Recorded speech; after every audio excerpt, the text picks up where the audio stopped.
You saved up $35,000 in cash. No debt, no monthly payments. You walk into a dealership ready to buy that car outright, and you feel powerful. But here's the thing nobody tells you. The moment you tell that salesperson, I'm paying cash, you just handed them the upper hand. I know that sounds backwards. It sounds completely crazy. You have the money. How are you not in control?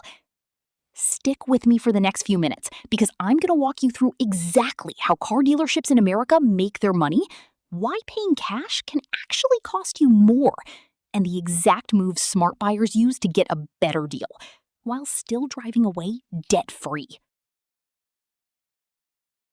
Let's start with some reality. The average price of a new car in America right now is hovering around $50,000. The average used car? Approaching $26,000. These are not small purchases. And yet, most Americans walk into a dealership completely blind to how the game works. We think the negotiation is about one thing, the price of the car. But that is exactly what the dealership wants you to think. Here's the truth. A car dealership is not just a place that sells cars. It's a carefully designed machine with multiple profit layers. And the car itself? That's almost the least profitable part. Think of it like an iceberg. The price you negotiate on the showroom floor? That's the tip. Everything underneath? That's where the real money is made. And when you walk in and say, I'm paying cash, you literally shut off one of their biggest profit streams. So what do? They find another way to get it back, usually from the price of the car itself. Let me break down every layer of a dealership's profit model because this is the stuff they absolutely don't want you knowing. Every new car has two prices, the MSRP, that's the sticker, and the invoice price, which is what the dealer actually paid the manufacturer. That gap between MSRP and invoice is where the first profit sits. In 2025, industry data shows dealers were targeting $2,500 to $3,500 in front-end gross per vehicle. That's just on the car itself, before anything else. Here's one most buyers have never even heard of: dealer holdback. This is money that the manufacturer secretly pays back to the dealer after every single sale. It's typically 1% to 3% of the MSRP paid quarterly. So on a $50,000 car, that's up to $1,500 extra landing in the dealer's pocket. Money you never negotiated against because it doesn't appear anywhere on the window sticker. Toyota does it, GM does it, Ford does it, Honda does it. Almost every major brand has some version of this. The only exceptions? Direct-to-consumer brands like Tesla and Rivian, they skip the dealership model entirely. Okay, this is the big one, the F&I office, finance and insurance. This is that second room you get walked to after you've agreed on a price. This is where dealerships make an enormous amount of money. We're talking industry-wide averages of $2,000 to $3,000 in profit per vehicle just from this one room. What are they selling you in there? Financing markup. The bank offers the dealer a loan at, say, 6%. The dealer sells it to you at 8%. That 2% difference? Pure dealer profit spread across every single payment. Extended warranties. They might cost the dealer $400. They sell it to you for $2,000. Gap insurance, legitimate product, but massively marked up at the dealer. You could buy the same thing from your own insurance company for a fraction of the price. Paint protection, fabric protection, window tinting, charged at 5x to 10x what these cost in the real world. And here's the dirty trick they use in this room. They stop talking about the total price of the car. They switch the conversation entirely to monthly payments. This only adds $47 a month to your payment. Sounds small, right? But $47 a month over a 72-month loan is $3,384. That's real money disappearing from your pocket. This one's behind the scenes. Manufacturers pay dealers additional bonuses for hitting monthly or quarterly sales volume targets. So sometimes a dealer will drop the price on a car just to move the unit and unlock a bonus worth far more on the back end. This is actually something you can use to your advantage, buying at month end or quarter end. Now you understand how dealerships make money. So let's talk about why saying I'm paying cash actually hurts you as a buyer. When you tell a salesperson you're paying cash upfront, here's what happens in their head. This customer is not going to finance through us. That means no financing markup, no F&I products being pushed easily, no loan to attach gap insurance to. We're losing the back end. So what do? They protect the front end. They hold firm on the car's price. They stop offering discounts. Some dealers will quietly inflate the price by $1,000 or more just to compensate for the profit they're losing on financing. Kelley Blue Book has literally documented this. Cash buyers often end up paying more for the same car than financed buyers. And it makes logical sense. If a dealer knows they're going to make $2,000 in the F&I office from a finance deal, they can afford to be more flexible on the car's price. Take financing off the table, and that flexibility disappears. But wait, isn't debt bad? Look, I hear you. The avoid all debt crowd has a point in theory. And yes, if you can truly buy a car outright and not drain your emergency fund, that's a solid financial position. But here's the key insight. Having cash doesn't mean you have to tell them up front. The smartest car buyers in America know how to use the dealership's own system against them, and I'm about to show you exactly how. This is the strategy that real car buyers are using to save thousands. It's completely legal, it's completely ethical, and it works. Here's how it plays out step by step. Step 1.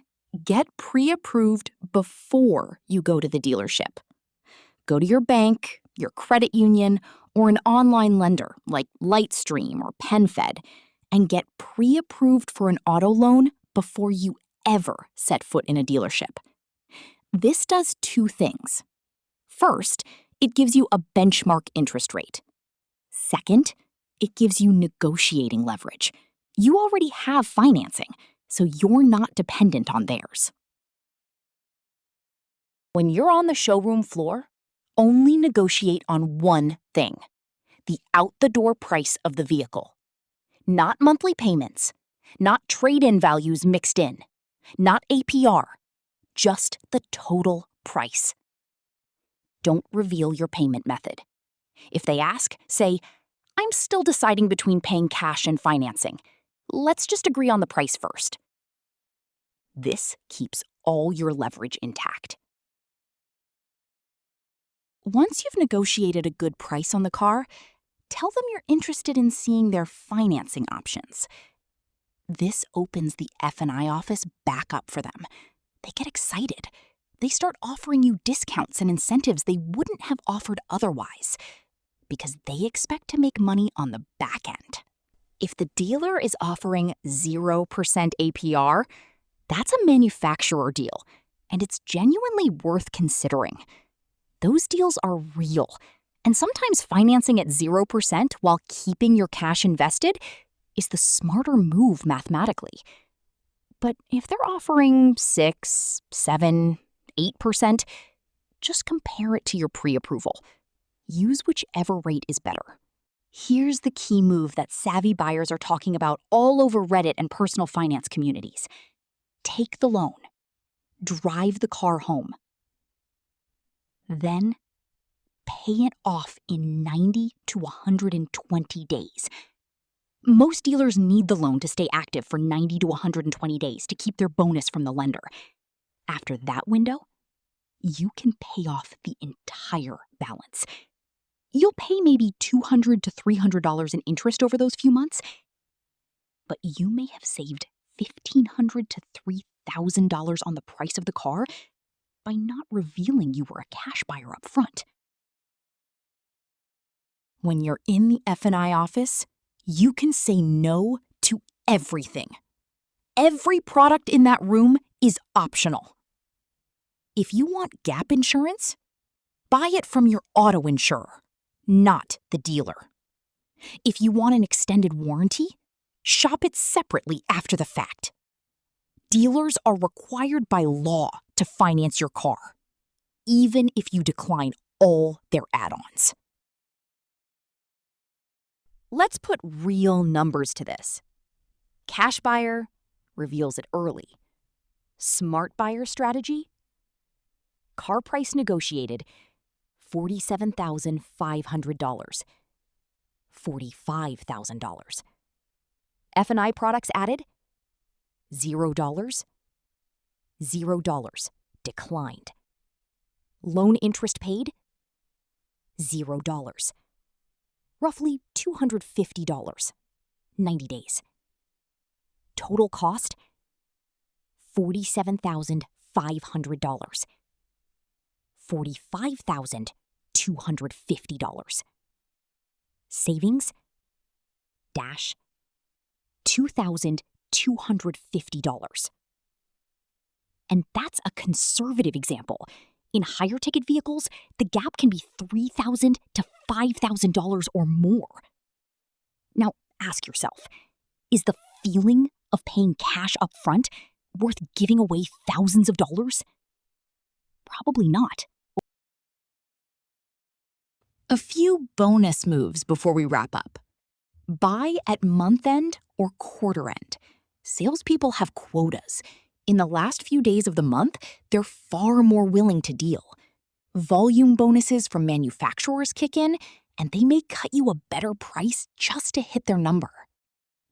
Research the invoice price first. Websites like Edmunds, CarEdge, and TrueCar will show you what the dealer actually paid. Negotiate from there, not from MSRP. Get competing quotes. Email 3 to 5 dealers the same request. Tell them you're ready to buy this week and ask for their best out-the-door price. Let them compete for your business. Here's the bottom line. You worked hard for that money.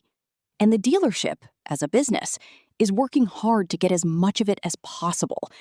That's not evil. That's just how it works. But now, you know how the game is played. Don't announce you're paying cash. Negotiate the price first. Get pre-approved from a third-party lender. Let them believe you're financing.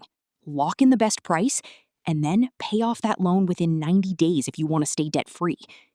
You get the deal, you avoid the debt, and you keep thousands of dollars that most people just leave on the table. If this video saved you money, or at least opened your eyes, drop a like and subscribe. I put out videos every week on how Americans can make smarter money moves with cars, real estate, and everything in between. I'll see you in the next one.